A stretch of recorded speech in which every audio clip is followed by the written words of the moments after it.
Hello friends, நம்ம channel first time பார்க்குறீங்கன்னா like பண்ணிட்டு சப்ஸ்கிரைப் பண்ணிட்டு பக்கத்தில் இருக்கிற பெல்லையும் கிளிக் பண்ணிட்டு பாருங்கள். இன்றைக்கி மார்னிங் பிரேக்ஃபாஸ்ட்டு சில்லி இட்லி தான். நேற்று வச்ச நைட்டு அவிச்சு வச்சிருந்த இட்லி மீதமாயிடுச்சு.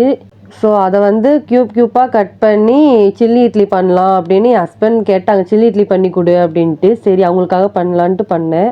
எங்கள் நேரத்துக்கு உள்ளக குடமிளகாவும் இருந்துச்சு. ஸோ அதனால் குடமிளகா ஒன்று இருந்துச்சு, அதையும் கட் பண்ணி சில்லி இட்லி பண்ணிடலான்ட்டு ஸ்டார்ட் பண்ணேன். இந்த சில்லி இட்லி நான் நிறைய டைம் பண்ணியிருக்கேன். பட் நைட் டைம்லாம் பண்ணியிருக்கேன். சில்லி இட்லி பண்ணுறனால ஃபஸ்ட்டு குடமிளகா கட் பண்ணி விட்டுக்கிட்டேன். அப்புறம் தக்காளி ஒன்று மட்டும் போதும் அப்படின்ட்டு கட் பண்ணேன். அப்புறம் 2 க்ரீன் சில்லி எடுத்து அதையும் கட் பண்ணிக்கிட்டேன். 2 பெரிய வெங்காயமும் கட் பண்ணி வச்சுக்கிட்டேன். அது சின்ன சின்ன பீஸாக தான் கட் பண்ணேன். பெரிய வெங்காயமும் இது பேருக்கு தான் பெரிய வெங்காயம், பட் அது சின்னதாக தான் இருக்கும். அப்புறம் இட்லி இருக்கு இல்லையா, இட்லி சின்ன சின்ன பீஸாக கட் பண்ணி அதையும் ஓரமாக வச்சுருந்தேன். இட்லி 10 இட்லிக்கு மேலே நிறையா இருந்துச்சு. நிறைய அவிச்சு வச்சிட்டேன் போல். இப்போ இந்த கட் பண்ண இட்லியெல்லாம் இருக்கு இல்லையா, இதை ஆயிலில் போட்டு பொரிச்சும் எடுக்கலாம், இல்லை சும்மா ஃப்ரை பண்ணியும் போடலாம். பொரிச்சு போடுற அளவுக்கு என்கிட்ட ஆயில் இல்லை. ஸோ அதனால நான் ஃப்ரை மட்டும் பண்ணி எப்பவும் எடுத்து வச்சிட்டேன்.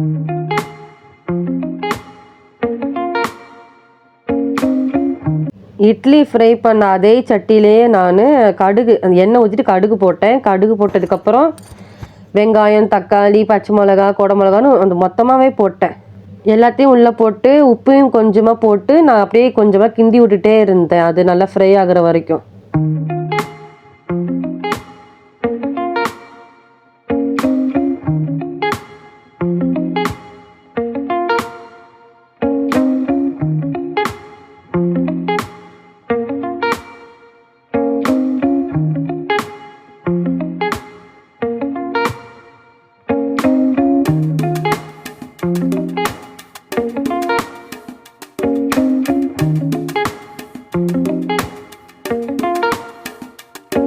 நல்லா கிண்டி விட்டுட்டே இருந்தேன், நல்லா ஃப்ரை ஆகணும்ட்டு. அப்புறம் பேக் கேமராவில் காமிச்சேன். அப்போயும் கொஞ்சம் நல்லா ஃப்ரை ஆகாமல் தான் இருந்துச்சு, வதங்காமல்.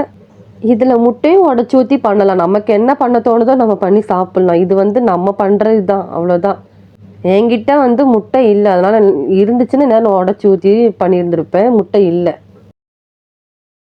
நல்லா வதங்கினதுக்கப்புறம் நான் இதில் மசாலா சேர்க்க ஆரம்பித்தேன்.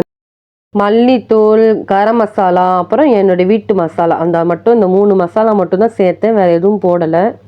எல்லா மசாலாவையும் போட்டுட்டு அப்புறம் அதையும் கொஞ்சம் நேரத்துக்கு நல்லா கிண்டி விட்டுக்கிட்டே இருந்தேன். அப்புறம் அதுவும் நல்லா ஃப்ரை ஆகி வரணுமே அப்படின்ட்டு நல்லா கிளறி விட்டுட்டே தான் இருந்தேன்.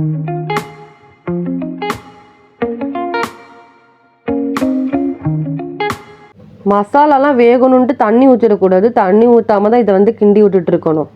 சில்லி இட்லிக்கு தேவையான மெயினான ஐட்டம் சோயா சாஸ், அப்புறம் டொமேட்டோ சாஸ். இந்த 2 சாஸையும் எடுத்து உள்ளே ஊற்றி விட்டேன் கொஞ்சம் கொஞ்சமாக. இது இருந்தால் பண்ணுவேன், இதுவும் இல்லைன்னா சும்மா நான் எக் மட்டும் போட்டு பண்ணிடுவேன், அவ்வளோதான். இது இன்றைக்கி என்கிட்ட இருந்துச்சு, அதனால டொமேட்டோ சாஸும் சோயா சாஸும் உள்ளே ஊற்றி பண்ணேன். அந்த 2 சாஸையும் உள்ளே ஊற்றினதுக்கப்புறம் நல்லா மறுபடியும் கிண்டி விட்டு நல்லா கிண்டி விட்டுக்கிட்டே இருக்கணும். எங்கேயும் அடி பிடிச்சிடக்கூடாது இல்லையா, அதனால நல்லா கிண்டி விட்டுட்டே இருந்தேன். அதுக்கப்புறம் நான் ஆல்ரெடி ஃப்ரை பண்ணி வச்சிருந்த இட்லியும் உள்ள தூக்கி போட்டு அதையும் நல்லா கிளறி விட்டுக்கிட்டே இருந்தேன். நல்லா கிளறினேன்.